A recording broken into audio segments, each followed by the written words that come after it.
हैं कि आपने इस संसार के कल्याण के लिए बहुत ही अच्छा प्रश्न किया है। काल रूपी सर्प के मुख का ग्रास बना जा रहा है संसार। भय का नाश करने के लिए श्री सुखदेव जी महाराज ने श्रीमद् भागवत का प्रवचन परीक्षित जी से किया।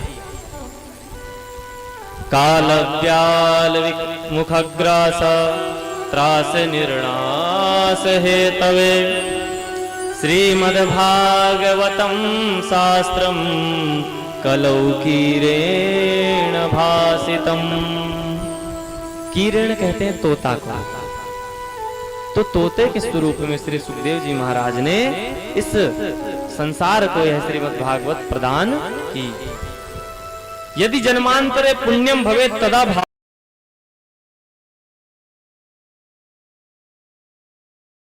भागवतम लभेत। जब जीवों के कई जन्मों का पुण्य उदय होता है तब जाकर के उन्हें श्रीमद् भागवत श्रवण करने का या श्रीमद् भागवत रसपान करने का अवसर प्राप्त होता है। एक बात और ध्यान रखिएगा, श्रीमद् भागवत में कहीं भी सुनने की बात नहीं लिखी, कहीं भी ये नहीं लिखा कि आप श्रीमद् भागवत श्रवण करें। यहाँ तो पीने की बात लिखी है। यह रस है और ऐसा रस है कि चकाचक पीते ही रहो, खत्म ना होने वाला है ना। तो यहाँ पे पीने की ही बात की गई है। पीबत भागवतम रसमालयम। तो रस है ये, और कैसा रस है? आम रस है। इस आगे चर्चा करेंगे हम अभी। सूत जी महाराज के द्वारा सौनकादि ऋषियों को भागवत जी का संक्षिप्त महात्म्य सुनाया जाता है।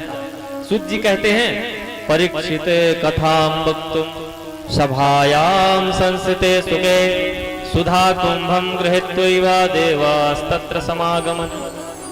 जब श्री सुखदेव जी महाराज परीक्षित को श्रीमद् भागवत कथा सुना रहे थे तब सभी देवता अमृत कलश लेकर के आ गए।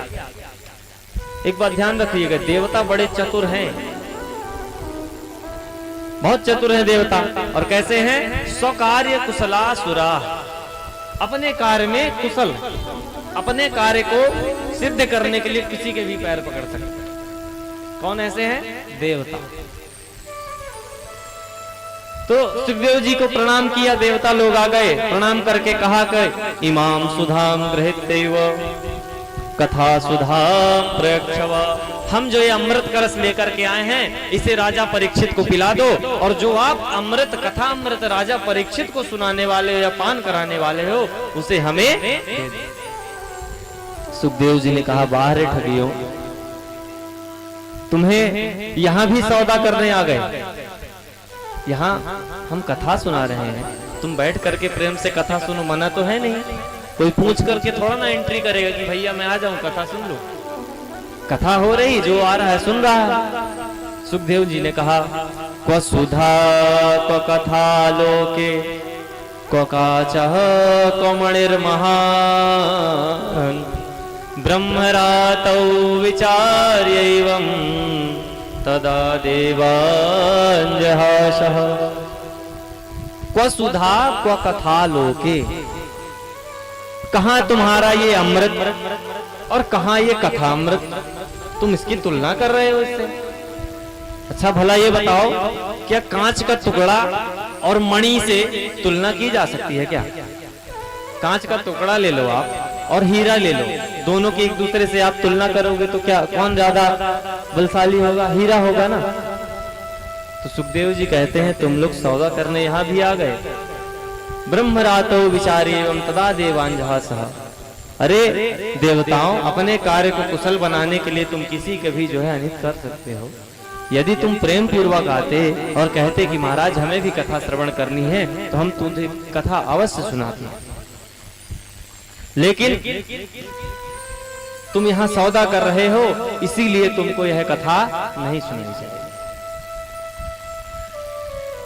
सुधामृत कैसा है? जो सुधामृत किसको कहते हैं? जो देवता लोग कलश लेकर के आए, वो कैसा है? बेस्वाद है, उसमें किसी भी प्रकार का स्वाद नहीं है। आज आप अमृत पी लोगे और जैसे जैसे आपके पुण्य नष्ट होते जाएंगे और आप आकर के पृथ्वी पर ही गिरोगे। क्षीणे पुण्य मृत्यु लोके विशंति।